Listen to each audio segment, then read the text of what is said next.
Hemos visto que la historia de la Biblia es acerca de Jesús y el relato de hoy será conocido por muchos. Queremos mostrar cómo la vida terrenal de Jesús encaja en la historia más grande de la Biblia. Empecemos. Jesús vino a la tierra para cumplir las promesas de Dios. Él nació de una manera que puso en claro su singularidad, ya que nació de una joven virgen, pero como ya sabemos, él no nació al azar, sino que su genealogía lo conectan con la historia antigua hasta David y de David hasta Abraham, como dice Mateo 1:1. El siguiente es un registro de los antepasados de Jesús el Mesías, descendiente de David y de Abraham. Más adelante veremos cómo esta genealogía es importante. Ya sabemos que al nacer unos ángeles declararon su realeza y los tres hombres sabios lo adoraron. La vida de Jesús apuntó a su llamado especial cuando estuvo en esta tierra. Él nunca pecó, él mostró compasión por el pueblo de Dios y sus milagros lo distinguieron como el elegido de Dios. Como él mismo le manda a decir a Juan el Bautista cuando éste le pregunta en Mateos 11:2-5. Jesús les dijo: regresen a Juan y cuéntenle lo que han oído y visto. Los ciegos ven, los cojos caminan bien, los leprosos son curados, los sordos oyen, los muertos resucitan y a los pobres se les predica la buena noticia. Pero eso no es todo. En Jesús se cumplieron todas las promesas antiguas dadas por Dios, demostrando así que toda la historia del pueblo de Dios apuntó hacia Jesús. Si nos fijamos, los evangelios mencionan 25 veces una profecía específica cumplida en Jesús. Un ejemplo lo vemos en Lucas 22:37. Pues ha llegado el tiempo en que se cumpla la siguiente profecía acerca de mí. Fue contado entre los rebeldes. Así es, todo lo que los profetas escribieron acerca de mí se cumplirá.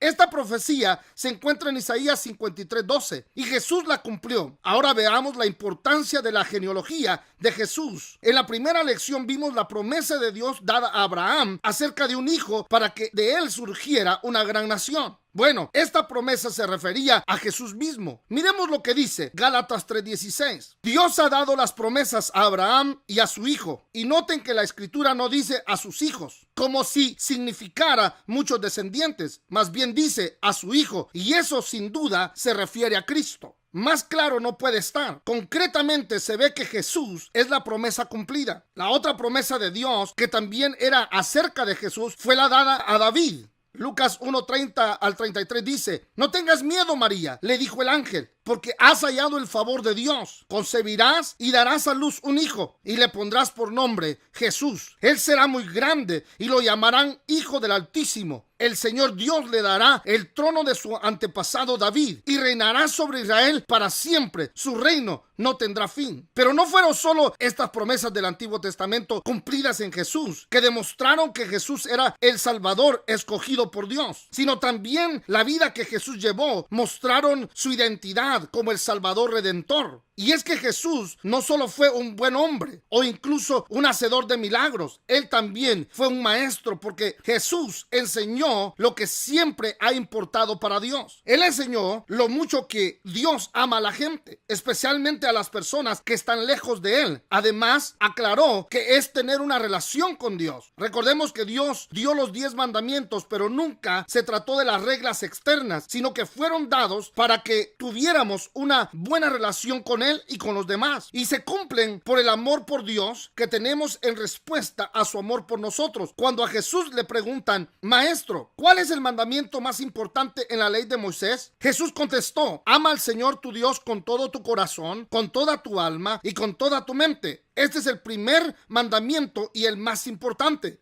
Hay un segundo mandamiento que es igualmente importante: ama a tu prójimo como a ti mismo. Toda la ley y las exigencias de los profetas se basan en estos dos mandamientos. En otras palabras, el amor lleva a la obediencia, pero la obediencia no siempre refleja amor. O sea que si amamos a Dios, cumpliremos los primeros 4 mandamientos, y si amamos a los demás, cumpliremos los otros 6 mandamientos. En Juan 14:23 Jesús contestó: todos los que me aman harán lo que yo diga. Mi Padre los amará y vendremos para vivir con cada uno de ellos. Pero bueno, la historia no está completa si solo hablamos de la vida de Jesús y sus enseñanzas. Aunque sean tan importantes, lo que nunca podemos dejar fuera al hablar de él es que Jesús murió y resucitó para conectar a la gente a Dios. La relación con él, por la cual Dios nos creó siempre, estaba en riesgo debido al pecado. La semana pasada vimos el ciclo de pecado. La gente no podía vivir vidas santas. El pueblo de Dios se mantuvo errante después de cometer pecado en lugar de buscar de Dios. Y lo que pasa es que el problema número uno es que nuestro pecado nos separa de un Dios santo. Jesús murió en la cruz para pagar el castigo por nuestro pecado. Y así la barrera entre nosotros y Dios se ha quitado permanentemente, como Jesús lo confirmó al compartir la Santa Cena en Mateo 26, 27 al 28.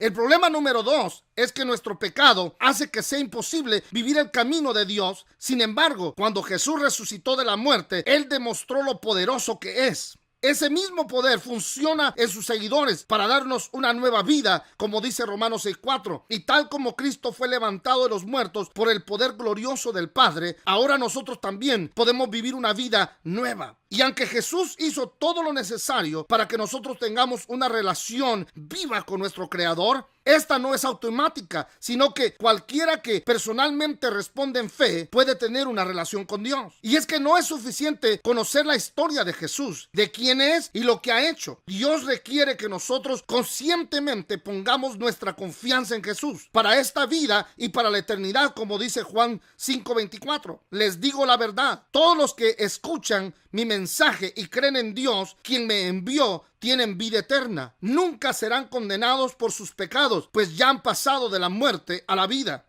Y así es como la historia de la Biblia también cuenta tu historia. Dios te creó a ti para que tengas una relación con Él. Tu pecado te separa de Él, al igual que a aquellas personas hace mucho tiempo. Jesús hizo posible que tú puedas experimentar las promesas. Este era y es el plan de Dios. Tu historia se teje en la gran historia de Dios cuando confías en Jesús.